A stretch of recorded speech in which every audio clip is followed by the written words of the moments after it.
Yo, hey guys, it's Mike. So let's go. Alright. Yes guys, kali ini kita akan bermain F1 22 tapi ini di channel F1 Speed Indonesia ternyata. Wow, nggak nyangka banget gua bisa berada di channel ini guys. Thank you banget untuk Ditya Move, owner dari F1 Speed Indonesia, sudah mengajak gua untuk tampil di channel ini mereview F1 22. Perkenalkan, gua Mike Denaldi, gua adalah content creator sim racing.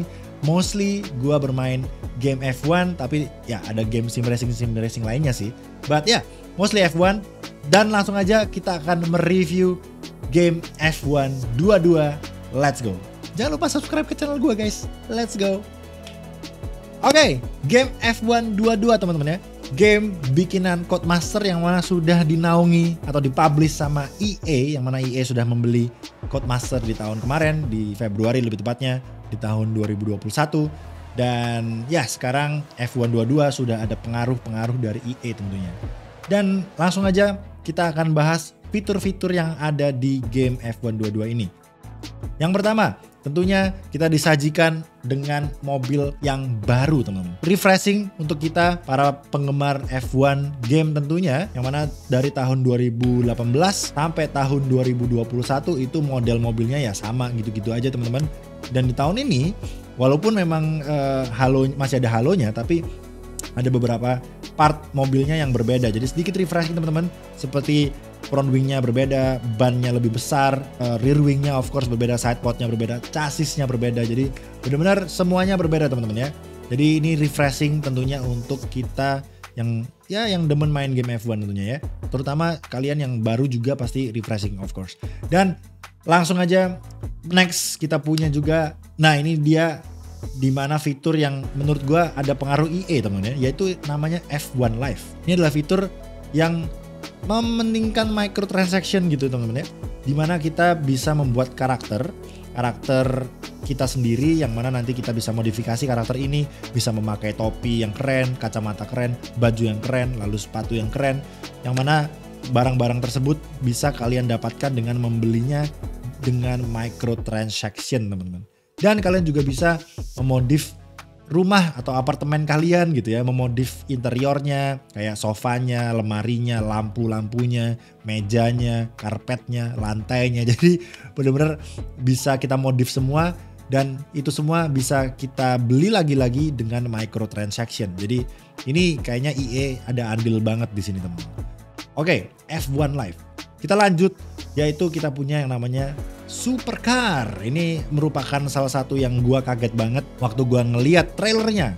Tiba-tiba dulu itu trailernya ada McLaren ngedrift gitu teman-teman. Itu gua kaget banget pertama. Tapi setelah makin kesini gua pikir-pikir, ini salah satu fitur yang menurut gua nggak penting-penting amat gitu. Jadi Supercar Pirelli Hot Lap teman-teman, dimana ini itu terinspirasi dari real life, yang mana memang ada Pirelli Hot Lap, dimana kalau di real life kita datang ke track F1, itu kita bisa keliling-keliling track F1 tentunya di kursi penumpang ya. Ada driver pro yang menyetirin gitu, bukan kita yang nyetir. Dengan mobil supercar ini teman-teman, kalian bisa keliling-keliling track F1 dengan, kalau nggak salah ya mungkin harusnya tiket-tiket VVIP gitu teman-teman ya. Tiket yang mahal lah tentunya. Kalian bisa merasakan Pirelli Hot Lap ini teman-teman. Nah inspirasi ini akhirnya dibawa sama Codemaster, dijadikan konten di game F1 22 ini, yaitu Supercar. Jadi kalian bisa punya McLaren dan menyetirnya, Ferrari, Aston Martin, bahkan safety car teman-teman, yang mana kita bisa dapatkan juga dan kita bisa setir. Sayangnya Supercar ini tidak bisa kita mainkan dengan mode multiplayer teman-teman. Itu yang sangat gue sayangkan. Dan makanya gue jadi mikir ini gak terlalu penting, karena kita juga gak bisa mainin dengan mode multiplayer. Kita gak bisa main bersama teman-teman ya teman-teman ya. Jadi itulah yang sangat disayangkan. Jadi cuma bisa single player. Kalian cuma bisa hot lap, muter-muter track dengan mobil ini sendirian. Terus bisa ngedrift gitu ya. Jadi udah gitu-gitu aja teman-teman. Jadi sayang banget gak bisa multiplayer ya. Masih agak aneh menurut gue. Dan lanjut kita punya karir mode yang baru. Mungkin kalian udah familiar dengan karir mode yang biasanya ya. Kalian bikin karakter sendiri, kalian pilih tim, dan kalian akan nyetir di tim itu gitu ya. Terus kalian bikin adventure. Lalu kita juga ada mode yang namanya My Team.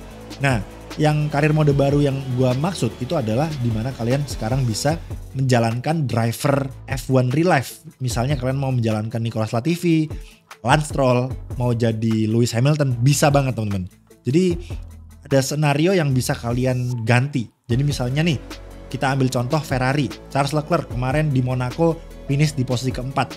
Kalian bisa masuk ke mode karir ini, kalian pilih Charles Leclerc, kalian pilih Monaco balapannya, terus kalian bisa finishin Charles Leclerc di posisi yang kalian inginkan, dan itu akan mempengaruhi standingnya. Jadi standingnya tuh udah disesuaikan sama real life teman-teman. Itu yang keren menurut gue ya.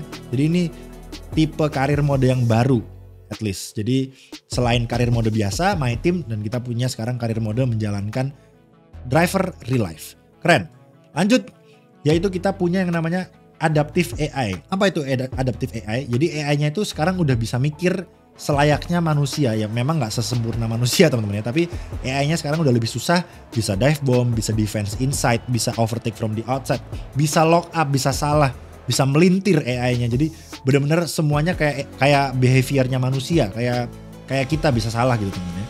Jadi keren banget, bisa dive bomb kita, bisa wah pokoknya kalian bakalan kesusahan deh kalau ngelawan AI yang lumayan tinggi ya angkanya. Gua pribadi AI-nya game tahun lalu gue pakai 90%. Tahun ini gue pakai 80%. Itu udah mirip-mirip teman-teman. Padahal tahun lalu 100% pun gue masih bisa lawan. Tahun ini 100% belum tentu gue bisa menang gitu. Masih susah banget teman-teman. Masih kencang banget AI-nya. Jadi improvement AI di tahun ini keren banget dari Codemaster ya. Dan of course track-track barunya Miami, salut, bagus banget. Australia, track apalagi Jeddah, Miami, lalu Abu Dhabi dan Spanyol ya udah dibikin sesuai real life teman-teman. Jadi salut Codemaster, bagus banget.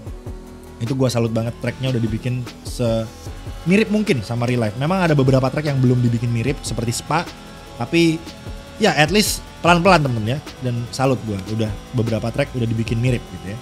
Dan inilah fitur terakhir yang menurut gua bagus, yaitu adalah crossplay teman-teman.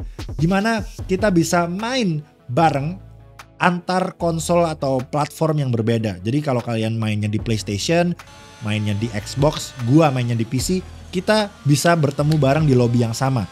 Jadi itu yang keren banget teman-teman. Karena FIFA aja EA belum ngasih crossplay loh. Jadi kalau kalian main FIFA di PS5 nggak bisa main sama yang di PC teman-teman. Jadi sekarang di F1 ini ada loh. Jadi keren banget crossplay ini. Memang crossplaynya nggak langsung ada, tapi kata developernya nanti akhir tahun bakalan di-update di gamenya, bakalan ada teman-teman. Jadi tunggu aja. Dan of course nanti ada EFL.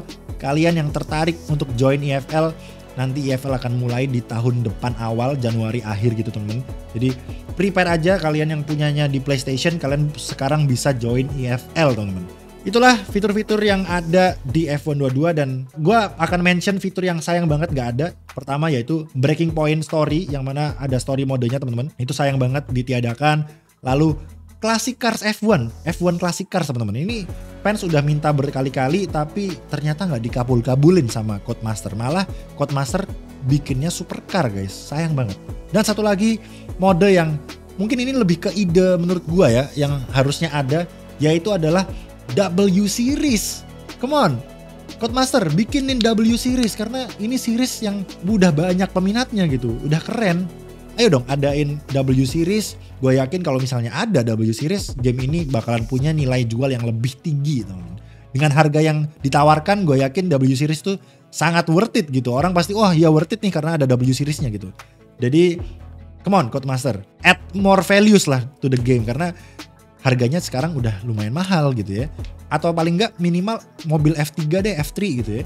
Jadi itu sekilas ide dari gua teman-teman untuk Codemaster. Semoga Codemaster mendengarkan. Gimana menurut kalian? Apa kalian setuju dengan gua? Silahkan tulis di kolom komentar. Oke, kita akan masuk pembahasan di gameplay handlingnya teman-teman. Menurut gua pribadi dari sudut pandang orang yang pakai setir teman-teman, menurut gua itu kita udah disajikan handling yang sudah mendekati dengan real life ya. Ya walaupun of course gak bisa 100% sama ya teman-teman ya. Tapi udah kerasa enak banget kan. Gue tahu ya karena gue juga sehari-hari nyetir mobil. Jadi gue tahu rasanya gimana. Ini lagi-lagi dari point of view pemain setir, pakai setir teman, bukan pakai stick. Jadi force feedbacknya enak banget. Terus kayak bannya kerasa banget menyentuh aspal, nyentuh curb, terus nyentuh rumput, nyentuh gravel, oversteer, understeer, kerasa semuanya teman-teman. Yang jelas yang bisa gue sampaikan dengan kata-kata adalah improvement di tahun ini mengenai dari segi handlingnya itu lumayan tinggi teman-teman. Jadi compare ke tahun lalu handlingnya lebih ada improvement di tahun ini. Jadi itu dari segi steering wheel, dan kalau kalian ngegasnya terlalu kenceng bisa melintir. Tractionnya sekarang udah lebih susah ketimbang tahun lalu.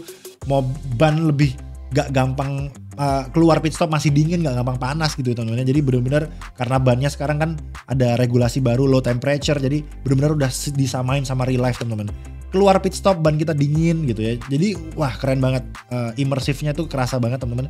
Jadi enak banget ya. Dari segi handling sekali lagi kalian nggak akan kecewa, terutama yang mainnya pakai setir pasti kalian merasakan keenakan di dalam menyetir, terutama di hujan teman-teman. Hujan itu tahun lalu licin banget kalau hujan, bannya nggak bisa nempel. Padahal kan logikanya kalau kita pakai ban wet, kita pakai intermediate ya harusnya gripnya sesuai dengan ban slick gitu ya. Tapi tahun lalu itu enggak, kita pakai ban slick tapi di hujan teman-teman.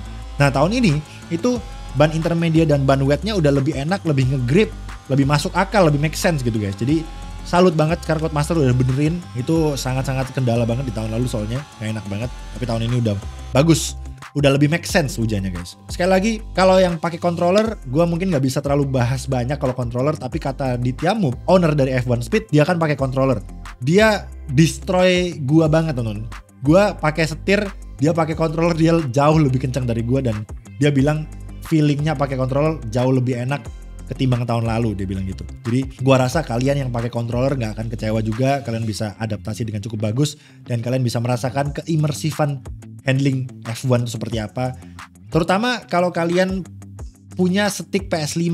Kalian punya stick PS5, kalian colokin ke PC, kalian bisa merasakan haptic feedback. Kalian haptic feedback tuh kalau kalian ngegas, kalian ngerem, itu kalian bisa merasakan beratnya di L2-nya teman-teman. Jadi ya kalau kalian punya dana lebih, mungkin bisa invest beli controller PS5 atau stick PS5 teman-teman ya. Sekitar mungkin 900 sampai 1 juta lah harganya. Jadi ya kalau punya tabungan lebih boleh invest, nggak akan rugi teman-teman.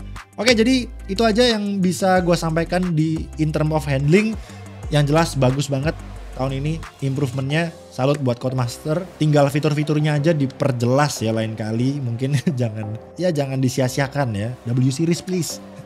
Oke, jadi itulah teman-teman review singkat dari Mike Denaldi. Terima kasih banyak yang sudah mendengarkan. Gue harap kalian bisa memilih ya, menimbang-nimbang, gue beli sekarang, gue beli nanti aja deh, gue gak mau beli game ini deh gitu. Semoga kalian bisa mempertimbangkan dan gue harap kalian bisa beli gamenya ya, karena kita bisa main bareng, nanti bisa di EFL juga.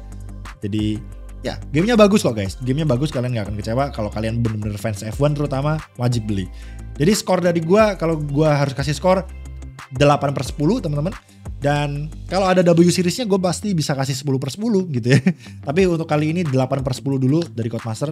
Not bad. Ya kalau mengesampingkan ke semua kekurangannya, tetap hal positifnya di F1 gameplaynya tuh bagus teman-teman ya.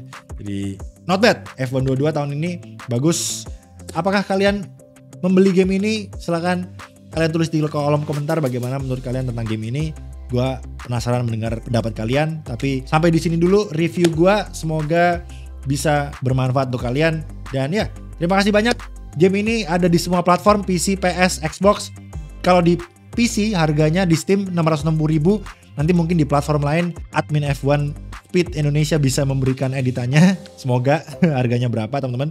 Dan ya, thank you banget yang sudah mendengarkan. Itu aja dari gua, Mike Denaldi. Sekali lagi terima kasih untuk F1 Speed Indonesia sudah memberikan kesempatan untuk gua tampil di channel ini untuk mereview F1 22. Di kesempatan kali ini gue mengingatkan untuk kalian, jangan lupa subscribe ke channel Mike Denaldi, terutama kalian yang suka game F1. Terima kasih banyak.